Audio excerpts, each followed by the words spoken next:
कांग्रेस के अध्यक्ष होने के नाते मेरा ये रिस्पॉन्सिबिलिटी नहीं है कि मुझे ही टिकट मिले, क्योंकि जो झारखंड की सबसे बड़ी खूबसूरती है यही है कि मिनरल और माइनिंग यहाँ पर बहुत ज़्यादा है, प्रचुर मात्रा में है। उसके बाद भी अगर राज्य के लोग गरीब हैं तो इस पर हमको मंथन करना होगा, चिंतन करना होगा और काम करना होगा। तो इसका मूल्यांकन तो बाकी लोग करेंगे कि अच्छा रहा, खराब रहा, एवरेज रहा, क्या रहा। जी, जी, धनबाद इलेक्शंस में भी कुछ जैसे कैंडिडेट अगर हारा था तो कुछ आप पे इल्ज़ाम आए थे। अभी तक तो संघर्षपूर्ण है। इस संघर्ष में कई साथी हैं जो छूट गए। नमस्कार, इंटरव्यू विद दिलबीर सिंह में मैं दिलबीर सिंह आपका स्वागत करता हूँ। आज हमारे बीच स्टूडियो में एक ऐसे है जो परिचय का मोहताज नहीं, कांग्रेस के जाने-माने चेहरे, यूथ की धड़कन अभिजीत राज, युवा अध्यक्ष। नमस्कार। तो अभिजीत जी, हम लोग हमारे दर्शक जानना चाहते हैं कि अभिजीत राज कौन है, फैमिली बैकग्राउंड क्या है? अभिजीत राज एक साधारण व्यक्ति का नाम है और जैसे देश में लाखों युवा एक सपना लेके आगे बढ़ता, मैंने भी एक सपना लेके बढ़ा। मेरे घर वाले क्योंकि एक सरकारी जॉब में हमारे पिता थे, तो बिल्कुल भी नहीं चाहते थे कि मैं राजनीति में आऊं। बट डे वन से मैं जब स्कूल में था तो मॉनिटर हुआ करता था, जो भी मेरे चंचल स्वभाव के कारण। मैं जब कॉलेज में आया तो वहां पर भी मेरा कुछ भी होता था तो उसमें मेरा इंटरफेयर होता था और बाद में फाइनली मुझे लगा और मेरे दोस्तों ने कहा कि भाई हम पॉलिटिक्स मिलके एक ग्रुप बना के करते हैं, और मैं राजनीति में आया। तो मेरा एक साधारण परिचय यही है कि मैं एक साधारण घर का वो व्यक्ति हूँ जो आसमान को मुट्ठी में पकड़ने की कोशिश कर रहा हूँ। जी। और अभी आपके तो बीच थोड़ा-सा में फैमिली बैकग्राउंड के बारे में कहेंगे कि फैमिली में मेरी मदर हाउसवाइफ है। ओके। मेरे फादर रेलवे में थे, रेलवे के एक कर्मचारी थे, और मेरी 3 बहनें हैं, मैं 2 भाई हूँ। मैं अपने परिवार में दूसरे नंबर पे आता हूँ और अपने खानदान में पहले नंबर का लड़का हूँ। ओके। तो मेरे से सबका उम्मीद था कि ये कुछ जॉब वगैरह करके फैमिली, जो जनरल हम साधारण लोगों के परिवार सोचते हैं कि एक साधारण तरीके से अपने फैमिली को चलाएगा। बट मेरा एक अपना सेवा भाव हो या अपना एक अलग पहचान की बात हो, इस कारण से मैं अपने आप को राजनीति में या फिर सामाजिक जीवन में लेके आया। तो राजनीति में आने का सफर कैसा रहा? कैसे आ पाए? अभी तक तो संघर्षपूर्ण है ओके। और इस संघर्ष में कई साथी हैं जो छूट गए, कई साथी हैं जो बिखर गए, कई साथी हैं जो आज भी नाराज हैं। बहुत से कारण हैं, लेकिन ओवरऑल अगर बात किया जाए तो मैंने छात्र जीवन से राजनीति शुरुआत करा है और अभी यूथ कांग्रेस का अभी तक प्रदेश अध्यक्ष हूँ। तो इस नाते मैं कह सकता हूँ कि मैंने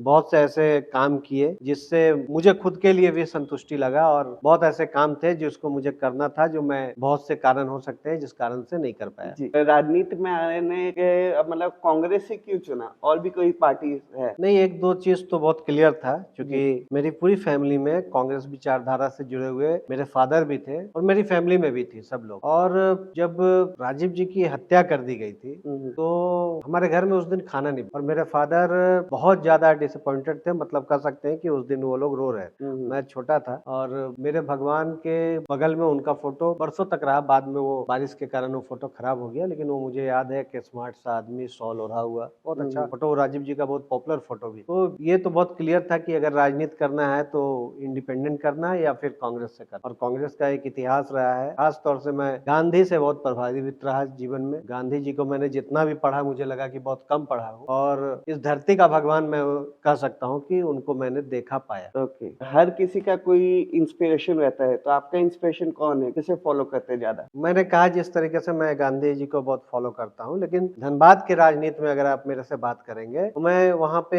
एक लाल झंडा से हुआ करते थे नेता, अब तो हमारे बीच नहीं रहे, ए.के. राय साहब, जिनको मैं बहुत ज्यादा फॉलो करता था। वो भी लाल झंडा में भले थे, लेकिन वो भी गांधी आइडियोलॉजी पर चलते थे। अपने पूरे जीवन को उन्होंने सादा रखा, तो मैं उनसे अपने शहर में बहुत प्रभावित रहा। तो आपने जैसे बताया अपने यूथ कांग्रेस में आप प्रेसिडेंट है, तो यूथ कांग्रेस के प्रेसिडेंट बनने का सफर कैसा रहा आपका? मैं पहले जब एनएसवाई का अध्यक्ष हुआ करता था, जी। उससे पहले कॉलेज का अध्यक्ष था। तो मैं जब एनएसवाई में अवसर मिला मुझे, तो मैं धनबाद में 29 सीटों पर एनएसवाई के अलग-अलग कॉलेज में जितवाया था। आज उसमें कई साथी हैं जो कमिश्नर है, कोई जज है, कोई कुछ है, अच्छे-अच्छे ओहदा पर है। बस मेरा सफर राजनीति के तरफ ही चलता रहा। फिर मैं 2 बार लोकसभा यूथ कांग्रेस का अध्यक्ष रहा। मेरे अंदर जो पहले के यूथ कांग्रेस के जिला अध्यक्ष होते थे, वो सब भी मेरे नीचे काम करने लगे, और ये सब चीज हो पाया कि एनएसवाई में जो मैंने टीम बनाया था, जो काम किया था, उसके दम पर हुआ। लेकिन जब बड़े लेवल पे मैं इस चीज को लड़ना चाहा तो उससे पहले सेकेंड टाइम मैं ये यूथ कांग्रेस का सिस्टम इतना ओपन और इतना पारदर्शी था कि एमपी एमएलए भी मेरे खिलाफ लगे, बट उनको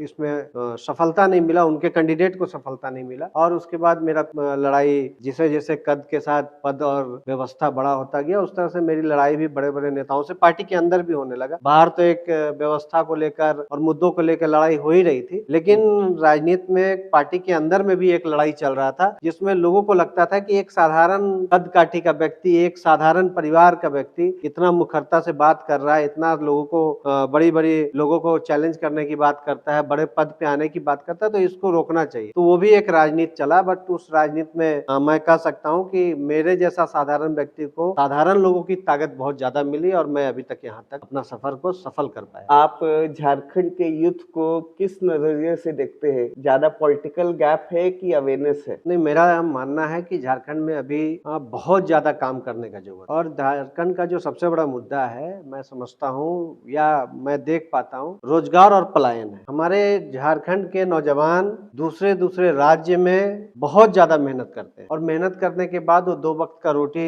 जुटा पाते हैं और तब वो अपने घर परिवार को कुछ भी देकर और उसके बाद अपना भी गुजारा करते हैं और खुद का भी। अभी मैं तमिलनाडु में था, तो मैं एक रेस्टोरेंट में लोगों से बात कर रहा था, तो वो हिंदी नहीं समझ रहे थे और इंग्लिश में भी बहुत ज्यादा कन्वर्सेशन हमारे बीच में हो नहीं पा रहा है। तो वो फिर अपने बेटर को भेजे कि भाई जाओ, वो हिंदी बोल रहा, तो उन लोगों से बात हो। फिर बात के क्रम में मैंने पूछा, भाई कहाँ से हो? तो मैं झारखंड से हूँ, फलाने जिला से हूँ। मैंने बोला कि यार तुम्हारे लिए झारखंड में भी हम कुछ काम रखते हैं, तुम मेरा नंबर रख लो। तो बोला कि शायद नंबर भी हमारा तो मोबाइल स्विच रहता है, तो हम ड्यूटी करके जाते हैं, उसके बाद हमको मोबाइल दिया जाता है। तो लेकिन झारखंड के जब आप लीडर के इर्द गिर्द घूमेंगे तो आप देखेंगे कि यहाँ पर जो जिस मुद्दे से लोगों को कनेक्ट करने का कोशिश किया जाता है वो सिर्फ नफरत का मुद्दा होता है। और खास तौर से मॉब लिंचिंग की बात हो कि मारो इसको, मारो उसको, मारो, या फिर बात हो बाहरी भीतरी के बात हो, भाषा भाषी की बात हो, जिससे यहाँ के युवाओं का कोई लेना देना नहीं है। अगर यहाँ के युवाओं को आप मेन स्ट्रीम में लाना चाहते हैं तो मेरा मानना है कि उनको रोजगार से जुड़ना और रोजगार के मुद्दों पर लोगों को गोलबंद करना पड़ेगा, पलायन को रोकना पड़ेगा और एक बेहतर एजुकेशन। झारखंड में अभी भी टेक्निकल एजुकेशन चाहिए, जिससे कि हमारे जो दोस्त भाई हैं जो बाहर में जाके काम करें वो और भी बेहतर जीवन यापन कर पाए। तो यहाँ के युवाओं के लिए सरकार आपकी गठबंधन की है, तो स्टार्टअप का क्या प्लान है इसका? नहीं, स्टार्टअप का तो कई काम हो रहे हैं, लेकिन मुझे लगता है कि इस पे और पारदर्शी तरीके से काम होने की जरूरत है। और इसमें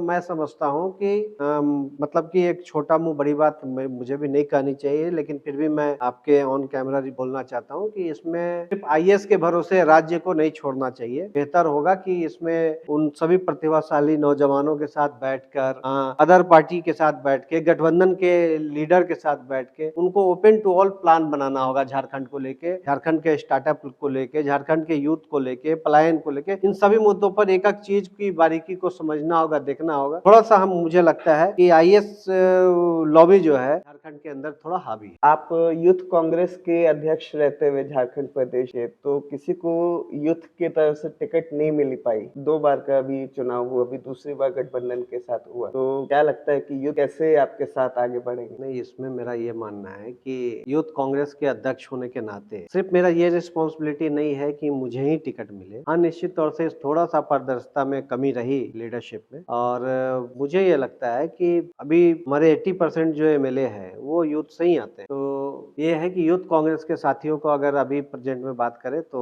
वो अवसर नहीं मिला, बट इसमें जो हमारे स्टेट के लीडरशिप हैं, जो इंचार्ज थे, कहीं ना कहीं इस चीज में तालमेल बैठाने में वो असफल रहे। लेकिन हम समझते हैं आने वाला समय बेहतर होगा और कई नौजवान हैं जिसको और भी बेहतर अवसर मिलेगा, मिलने जा रहा है। अभी के राजू जी हमारे यहाँ इंचार्ज बने हैं, तो मुझे लगता है कि कई बारीकियों के ऊपर वो काम कर रहे हैं। आने वाला समय में इस क्वेश्चन का भी जवाब रहेगा। तो जैसे आजकल डिजिटल का जमाना है, रील्स का जमाना है, तो यूथ कांग्रेस कैसे मतलब डिजिटली लोगों को कनेक्ट कर रही है? नहीं, हम लोग सोशल मीडिया के ऊपर में ही हमेशा झारखंड के इशू को, देश के मुद्दों को हम लोग बराबर उठाने का काम करते हैं। अभी भी हमारा, मैं समझता हूँ कि भाजपा सत्ता में रहते हुए भी और सेंट्रल में रहते हुए और सोशल मीडिया के ऊपर उतना खर्च करने के बावजूद भी उनसे ज्यादा फैन फॉलोइंग हमारा है। हमें लोग देखते हैं, सुनते हैं और हमारे चीजों को गंभीरता से लेते हैं, न सिर्फ हमारे प्लेटफॉर्म पे बल्कि हमारे प्लेटफॉर्म पे लिखे हुए, कहे हुए चीज को अपने प्लेटफॉर्म पे भी शेयर करते हैं और उस पर चर्चा करते हैं। तो इस डिजिटल मार्केटिंग में भी यूथ कांग्रेस खास तौर से आपको कह सकते हैं कि बहुत मजबूती से काम कर रहा है। कुछ कमी है, उसको भी हम लोग सुधार रहे हैं लगातार। अभिजीत जी, धनबाद इलेक्शंस में भी कुछ जैसे कैंडिडेट अगर हारा था तो कुछ आप पे इल्जाम आए थे। मेरा ये मानना है कि चूंकि हम कंपटीटर थे, जी। उसके बावजूद 11th आवर में टिकट डिक्लेयर हुआ था और सेकेंड डे ही टिकट डिक्लेयर के सेकेंड डे ही कैंडिडेट ने नॉमिनेशन करा था, तो मैं भी उनके नॉमिनेशन में, और उस दिन ऐसा हुआ कि मैं पूरा टाइम फास्टिंग में रह गया, क्योंकि 10 बजे मैं नॉमिनेशन में चला गया और एक साधारण कार्यकर्ता की तरह मैं लगातार डीसी कार्यालय के बाहर खड़ा रहा। कैंडिडेट 3 बजे आए हैं और हाथ हिलाते हुए मेरे से कहे कि भाई ठीक है, हाँ, और मैं मानता हूँ, लेकिन मैं आपको देख लूंगा, मतलब पॉजिटिव बात हुआ। उसके बाद मैं बोला कि ठीक है, तो मैं आपसे आके मिलता हूँ, क्या काम करना है। तो मैं उनके पास 2-3 बार गया और मैं अकेले नहीं गया, कई लोगों के साथ। उन्होंने कहा कि बेटा आएगा तो आपसे बात करेगा, तो वो बहुत रिस्पांस मुझे दिए नहीं, तो मुझे लगा कि शायद उनको मेरी आवश्यकता नहीं, तो मैं दूसरे विधानसभा में काम करने लगा। अब मीठा मीठा गप गप, खट्टा खट्टा थू थू वाला कहानी है, और अगर वो 50,000 से हार जाते हैं और ये एक ब्लेम मेरे पे लगता है कि मैंने हरा दिया, कि क्लियर था कम से कम कि वो वोटर तो मेरे साथ थे। अगर उनको ऐसा लगता है, ये सब बकवास है, और आदमी को अपने खुद का ये समझना चाहिए कि वो कहाँ पे खुद खड़े हैं। और मैं बार बार बोल रहा हूँ कि कहीं ना कहीं इस बार पूरे टिकट के अंदर में पारदर्शिता का बहुत कमी था। नहीं तो जो व्यक्ति पूरे क्षेत्र में कभी कहीं नहीं रहा, कि कोई व्यक्ति जिसको आप चयन किए उसको कहीं भी पब्लिक के बीच में हो, पब्लिक के इशू के ऊपर हो, पब्लिक के लिए काम करता हो, किसी के सुख दुख में जाता हो, तो अगर आप इस तरह से सोचेंगे कि कोई भी व्यक्ति दिल्ली का लॉबी करके टिकट लेके जीत जाएगा, तो ये बहुत आसान नहीं है, और तब बिल्कुल आसान नहीं है जब आप बड़े अंतराल से हारते हैं। तो इसका मूल्यांकन हमको लगता है कि सबको करना चाहिए, और सब लोग किए। यही कारण है कि उनके इस तरह के बकवास कहने पर भी कोई इनको एंटरटेन नहीं। अभिजीत जी, अभी अभी आपका कार्यकाल समाप्त हुआ है, तो आपका सफर जो है वो कैसा रहा, एंड आगे का जो इसका क्या प्रक्रिया है यूथ कांग्रेस की, वो कैसे रहेगी? नहीं, मेरा देखिए सफल कार्यक्रम, मेरा कार्यकाल जो था, ये अभी कुछ दिन और है जी। तो इसका मूल्यांकन तो बाकी लोग करेंगे कि अच्छा रहा, खराब रहा, एवरेज रहा, क्या रहा। बट संघर्ष जारी है और संघर्ष आगे भी रहेगा। और प्रदेश में रह के मैं समझता हूँ कि मैं इलेक्टोरल पॉलिटिक्स में ज़्यादा बिलीव करता हूँ, और मेरा मानना है कि मैं धनबाद के हो चुकी, धनबाद का एक लोकल बॉय हूँ, तो मैं चाहता हूँ कि धनबाद के गली में, धनबाद के मोहल्ले में मैं काम कर पाऊँ, और मैं फिर यहाँ से जाके अपने शहर में उसी जोश जुनून के साथ काम करूँगा। प्रदेश अध्यक्ष होने के नाते मेरा दायित्व तो प्रदेश पर था, तो मैं अपने क्षेत्र में जो बहुत ज़्यादा माइक्रो लेवल पे काम होना चाहिए था, मैं भी नहीं कर पाया हूँ। तो वो जो कमी है उसको मैं दूर करूँगा, जो मेरे साथी नाराज हैं उनको ठीक करूँगा। तो अभी संघर्ष लंबा है। तो आने वाले टाइम में हम लोग अभिजीत जी को कहाँ देख सकते हैं राजनीति में? राजनीति में मुझे चौक पे, चौराहे पर, ठेले पे, गुमटी पर, मतलब चाय के संघर्ष जो है, पॉलिटिकल चाय के संघर्ष दुकान जारी पे, है, जारी रहेगा। गली में, मोहल्ले में, सब जगह आपको दिखेंगे। चलिए, तो कुछ हमारे व्यूअर्स को, यूथ को कुछ संदेश देना चाहेंगे हमारे नहीं, माध्यम मैं से? इतना ही कहूँगा कि यहाँ पर जो सबसे बड़ा ज़रूरत है लोगों को, वो टेक्निकल एजुकेशन का है।